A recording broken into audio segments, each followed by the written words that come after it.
In die Debatte um die SPD-Kanzlerkandidatur, da ist etwas mehr Bewegung reingekommen. Denn Parteichef Klingbeil, der kündigte nun im Interview mit der Bild-Zeitung eine zügige Entscheidung an. Der SPD-Co-Vorsitzende unterstützt genau wie Fraktionschef Mützenich eine Kandidatur von Amtsinhaber Olaf Scholz. Er räumte jedoch unterschiedliche Auffassungen in der Partei ein. Einen genauen Zeitpunkt für die Entscheidung Scholz oder Pistorius nannte Klingbeil aber weiterhin nicht.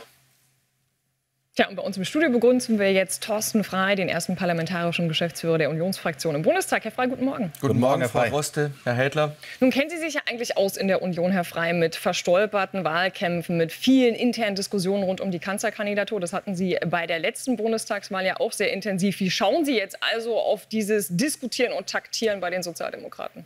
Gar nicht allzu sehr, weil wir sehr mit uns selbst beschäftigt sind, und zwar im positiven Sinne. Ich glaube, wir haben eine gute Botschaft für diesen Wahlkampf. Wir haben einen erstklassigen Spitzenkandidaten und darauf konzentrieren wir uns. Aber es ist natürlich richtig, die SPD ist die Kanzlerpartei. Sie demontiert gerade ihren Kanzler.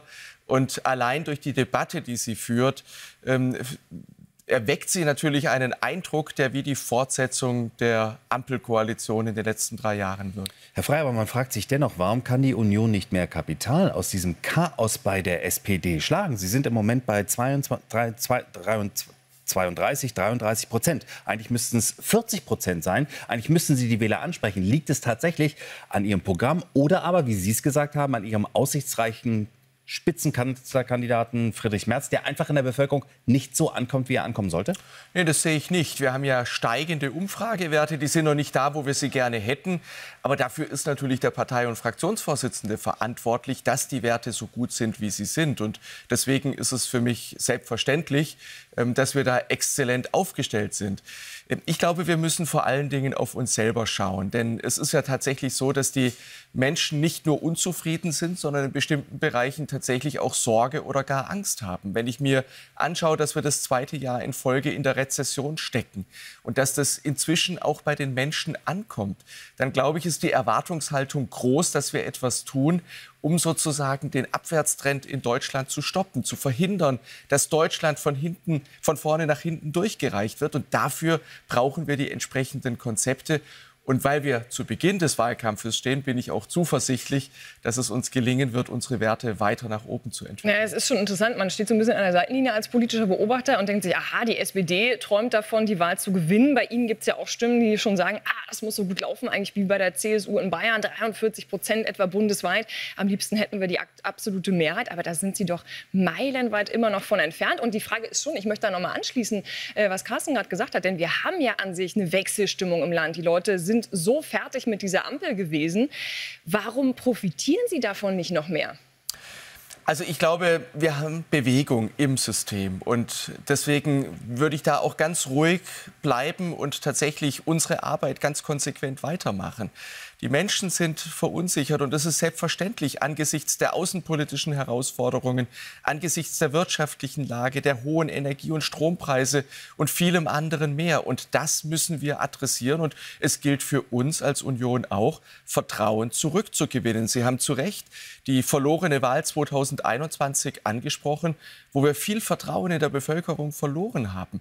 Und deswegen glaube ich, darf man jetzt da durchaus optimistisch sein. Wir stehen am Beginn des Wahlkampfes und wir wollen diese Zeit nutzen, um Vertrauen zurückzugewinnen und für unsere Konzepte und Ideen zu werben. Aber müssten Sie da nicht auch mit neuen Personen kommen? Das ist ja genau das Entscheidende. Also im Personaltableau der CDU, CSU heißt es immer wieder, ja, Alexander Dobrindt, krachend gescheitert als Verkehrsminister. Der ist mit dafür verantwortlich, dass wir eine Infrastruktur haben. Jens Spahn, Gesundheitsminister, krachend gescheitert. Wir müssen viel aufarbeiten. Was tun wir? Nach der Corona-Krise, wir arbeiten nichts auf. Und dann Julia Klöckner als Landwirtschaftsministerin, ein Totalausfall. Und diese Namen werden genannt. Müssen Sie dann nicht auch ein Zeichen setzen für die Wählerinnen und Wähler? Herr Hädler, so sehr ich Sie schätze, ich muss Ihnen in allen 3 Fällen widersprechen. Ich sehe das wirklich ganz anders. Aber vor allen Dingen sehe ich das so, dass wir nicht gut beraten wären, jetzt Personaldebatten zu führen. Ich glaube auch nicht, dass man den Eindruck erwecken darf, dass die Wahl in irgendeiner Weise gelaufen wäre, sondern da empfehle ich sehr viel Demut. Genauso wie ich erwarte, dass es uns gelingen kann, unsere Werte deutlich nach oben zu entwickeln. Genauso besteht natürlich in einem 3-monatigen Wahlkampf auch die Gefahr einer umgekehrten Entwicklung. Und deswegen rate ich auch uns selbst, uns sehr stark auf die Themen zu konzentrieren, sondern die Dinge anzusprechen, wo die Menschen tatsächlich Sorge haben und dann mit besseren Konzepten dort entgegenzuhalten. Nichts ist sicher. Das können wir, glaube ich, zu Beginn dieses Wahlkampfes sagen. Und deswegen, glaube ich, sind wir gut beraten, uns auf das zu konzentrieren, worauf es jetzt ankommt. Vielleicht noch ganz kurz zum Schluss. Nun wird in Thüringen die erste Koalition wohl an den Start gehen. Man scheint sich einig zu sein, CDU, SPD mit dem BSW. Glauben Sie, dieses Bündnis wird Ihnen helfen? Weil man hat natürlich die Befürchtung, es gibt ja auch viele Diskussionen innerhalb Ihrer Partei, ob man das möglicherweise auch im Bund machen könnte? Also im Bund kann man das ganz sicher nicht machen, weil die größte Sollbruchstelle gegenüber dem BSW ist die Außen- und Sicherheitspolitik. Die wird bundesweit entschieden. Und deswegen ist eine Koalition auf Bundesebene absolut unvorstellbar.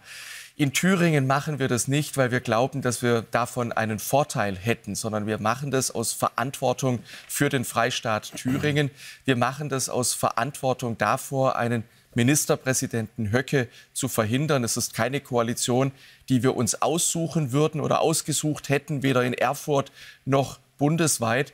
Und deswegen ist es einfach ein Stück weit Verantwortung, mit dem Wahlergebnis etwas zu machen und zu versuchen, daraus das Beste für den Freistaat Thüringen zu erreichen.